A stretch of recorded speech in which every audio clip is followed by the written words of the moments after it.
Communications for the Jackson Chamber and Experience Jackson and birthday girl, Rachel Buchanan, and a new board member on Experience Jackson from JAX 60, Josh Solomon. Welcome to the show. Morning. Morning. Thank you, guys. Thank you. Yeah, so it was Rachel's birthday on Friday. Happy birthday. Right? Yes. Happy birthday. And we didn't have a live show, so you didn't get in the birthday club. So That's what it is. Ding, yeah, ding, ding, ding. yeah. Happy birthday. Toot my own bell. Hope it was a good Here one. we go. It was a great one. Good, Yeah. good. Great time. Did you take advantage of some of the attractions of Jackson? I did. There's some wonderful establishments out there. Enjoyed a couple free entrees. Brought my husband along. Made the There you go. drag the kid. Yeah. Nice. We had a good time. Josh, we're winding to, actually, are we done with high school and college season? High school bowling season is completed. Okay. Ended just last weekend. Okay. Actually, 2 weekends ago. And college season is winding down Okay. very soon. They'll have nationals here, end of April, early Okay. May for the NAIA and the USBC. And once that's done, the kids, are done with school too, so they're on their way home. But it's been a really crazy year for everything.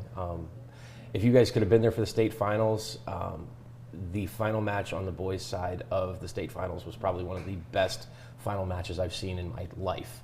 It was just so good. The kid needed the first two in the 10th. He gets a light hit the first one, and he just packs the second one, gets 9 on the fill to win, and it was good. And he's a really great kid. He comes to see Andy Schneebelt for lessons, and we've gotten to know him pretty well at the center, and it was really kind of cool. But yeah, state tournament was just crazy. I mean, we were packed full of people. Such great support out there for those high school kids. You guys are welcome in the pros next month. Oh man, yeah, we are. This is a tip of the hat to Mr. Small for all he does with the PBA, but this is his first major. Okay. There will be 2 live Fox shows, one on FS1 and one on Fox, Saturday and Sunday respectively. This is a big deal. This is the PBA Players Championship. You have to be a PBA member to bowl in this event. Okay. That is the only requirement. You have to have your PBA card. There will be a PTQ. There's going to be over 180 entries. And it's just going to be a week full of bowling. It's just going to be nuts. Where are you going to put everyone? Well, most of them are going to stay at all the fine hotels here in Jackson. Okay. That's good. And a lot of them are, we have a big room at the bowling center now. It's a new attraction, which we can talk about, but it's the paddock. Thanks to a grant from Experience Jackson, we were able to add some sound and video to it and do some paint and some other upgrades to it. And now we call it the paddock because that's where the bowlers will store their equipment throughout the week. But it's also an event space now. We host cornhole on Wednesday nights there now. So. Nice. Are there any local or regional bowlers that will be competing in this? So there are some local guys, not necessarily local to Jackson. I haven't gotten any confirmation from any of our PBA members in Jackson that they're going to bowl. But I do know that there's definitely a kid out of Okemos, Michigan named Justin Knowles. He's been hot the last few years. Really close friend of the center, good friend of mine. He'll be bowling. And there's a lot of guys from Michigan. We got a lot of great bowlers in Michigan, a lot of great bowlers that are PBA members that'll be bowling in the tournament. So. Are you going to set up bleachers? We will not. So it's funny you should say that. There will be bleachers set up for the show, but we will not have them set up throughout the week. It takes away too much of the space for people to if you think having bleachers would give people more place to sit, it actually takes away from the ability for people to move around inside the center because our concourse is still short. Even though we did that renovation and moved the wall back 6 feet a couple years ago, it's still not. Bowling centers were never built as a spectator's arena. They were built for the people playing the sport and enjoying their time with their friends. So we kind of shy away from doing the bleacher thing just because it takes away so much space. Yeah. Rachel, exciting to have this come into town, huh? Yeah. Well, I mean, the reason I brought Josh in, not only because you're one of our new board members for Experience Jackson, so new, in fact, that he hasn't even been to a meeting yet, but he's getting ready. It's almost time.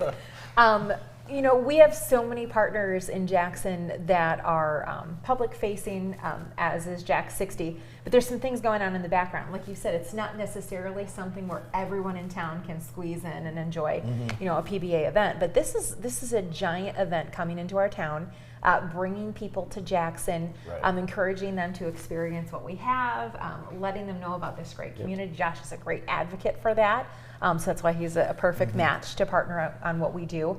But he's also a great advocate of the Jackson Chamber as well. Just basically a community cheerleader for us. And so we're excited to partner with him to brag on stuff like this. And it's one of those, we just want the word to get out that great things are happening. It may not be in the middle of downtown. It may not be, on a stage where everyone has access to it. But these kind of things, this is a big compliment. I think that's a to great Jackson. point. You know, when people come into town, it's not always for the same reason. It's not always the same type of people. They're not always from the same up north or Ohio. It's whenever we have an opportunity to bring people here, you got to take advantage of it. Yeah.